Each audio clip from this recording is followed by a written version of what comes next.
அனைவருக்கும் வணக்கம்.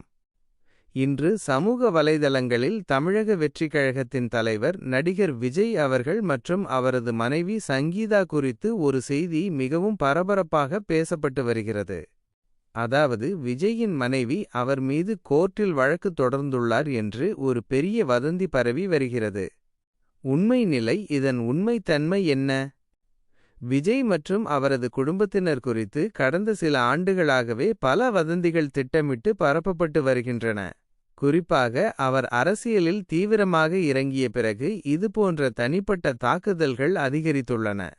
முக்கியமான செய்தி, உண்மையைச் சொல்லப்போனால் விஜய் மனைவி அவர் மீது வழக்கு தொடர்ந்துள்ளார் என்ற செய்திக்கு எந்தவிதமான ஆதாரமும் இல்லை. எந்த ஒரு நீதிமன்றத்திலும் இதுபோன்ற வழக்கு தாக்கல் செய்யப்பட்டதாக இதுவரை அதிகாரப்பூர்வ தகவல்கள் வரவில்லை. இது முற்றிலும் ஒரு அடிப்படையற்ற வதந்தி மட்டுமே.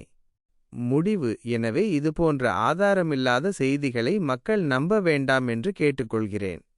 எதையும் உறுதிப்படுத்தாமல் சமூக வலைதளங்களில் பகிர வேண்டாம். நன்றி. வாழ்த்துகள்.